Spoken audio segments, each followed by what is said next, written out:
Kalau Ahok pasti nggak bisa, karena saya orang satu kampung sama Ahok. Ya, kalau saya ngomong sama Ahok, jarang-jarang pakai bahasa Indonesia. Saya pasti ngomong bahasa Cina dengan Ahok. Ya, saya sekolah Cina, jadi alhamdulillah sampai sekarang masih bisa ngomong Cina. Cuma kalau suruh baca Quran agak keder saya. Tapi kalau suruh ngomong, alhamdulillah masih. Lalu kenapa Ahok tidak bisa? Karena Ahok tidak lahir sebagai warga negara Indonesia. Kami tahu persis, bisa dicek datanya catatan sipil. Bapak Ahok Chungkim Nam warga negara Tiongkok, dan ketika ada penentuan kewarganegaraan pada tahun 1962, Chung Kim Nam memilih warga negara RRT. Ahok lahir tahun 1966, berarti Ahok adalah warga negara RRT, dan Ahok baru dinaturalisasi menjadi warga negara Indonesia itu sekitar tahun 1986 baru dinaturalisasi. Jadi Ahok gak bisa, yang lain bisa.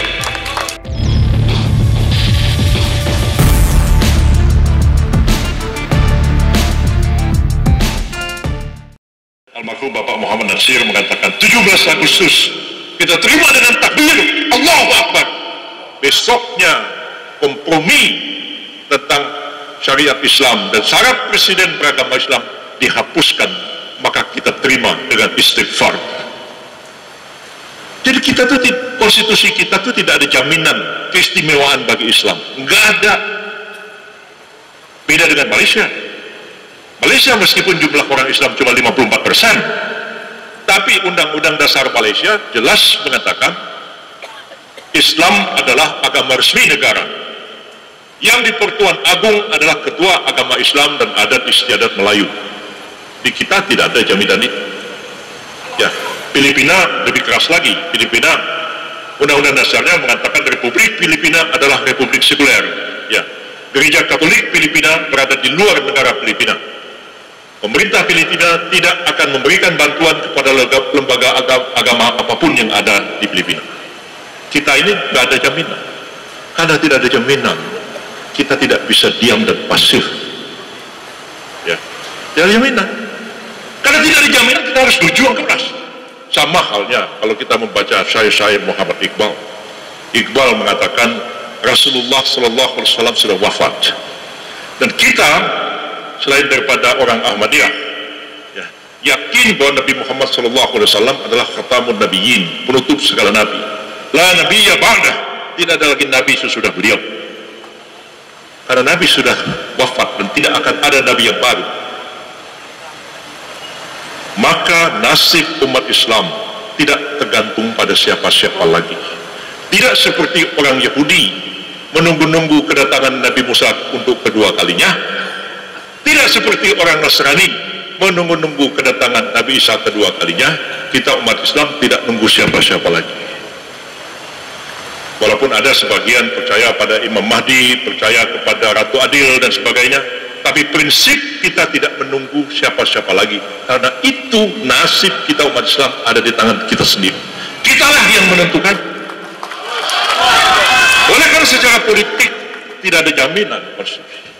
Di Malaysia bagaimanapun Perdana Menteri harus orang Melayu.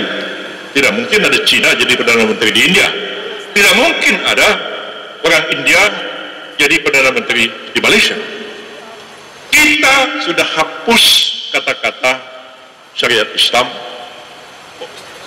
Orang Indonesia asli beragama Islam, Islamnya sudah hilang, tinggal orang Indonesia asli. Dan terakhir dalam amandemen UUD 45 tahun 2003 atas usul dari Profesor Said Tapi dari PDI Perjuangan, kata-kata orang Indonesia asli pun dihapuskan.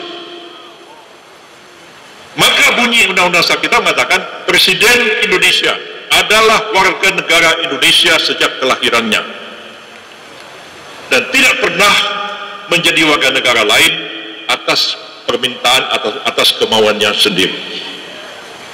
Maka Haritanu Sudibyo bisa maju calon presiden. Ahok, kalau Ahok pasti nggak bisa, karena saya orang satu kampung sama Ahok. Ya, kalau saya ngomong sama Ahok jarang-jarang pakai bahasa Indonesia. Saya pasti ngomong bahasa Cina dengan Ahok. Ya, saya sekolah Cina, jadi alhamdulillah sampai sekarang masih bisa ngomong Cina. Cuma kalau suruh baca Quran agak keder saya. Tapi kalau suruh ngomong, alhamdulillah masih. Lalu kenapa Ahok tidak bisa?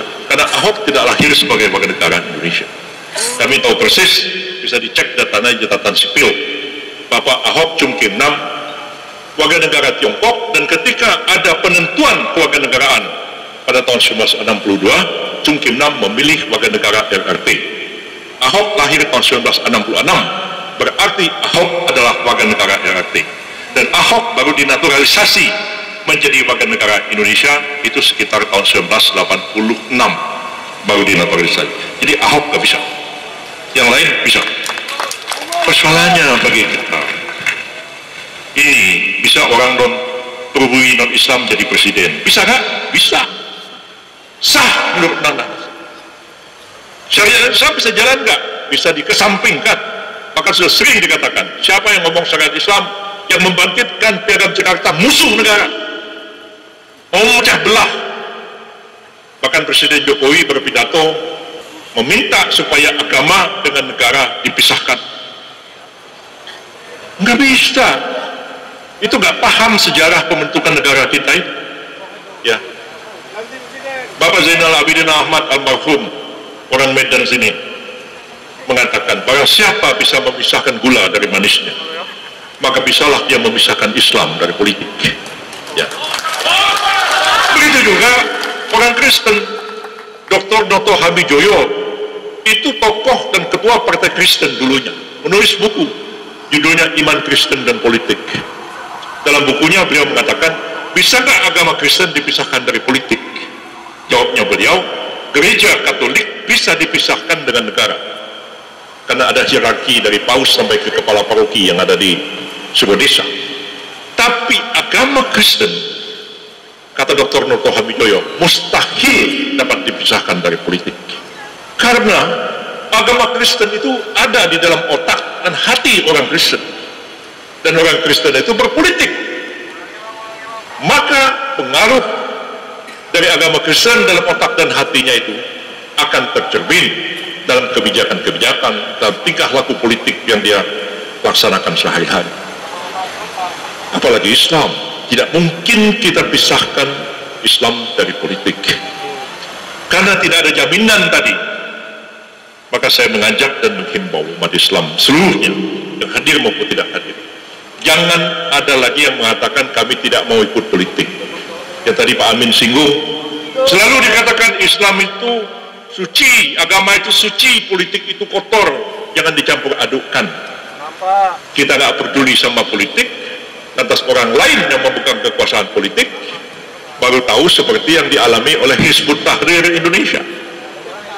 Ya, dulu aja politik, oh nggak mau, kami mau khilafat, yang ini tohut, kami nggak mau.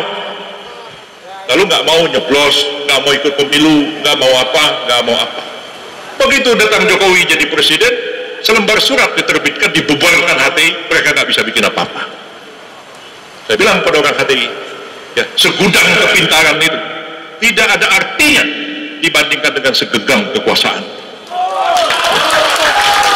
Presiden itu ya, walaupun goblok, ya, saya nggak sebut namanya siapa, ya, saya nggak bilang siapa-siapa. Ini presiden dalam artian umum.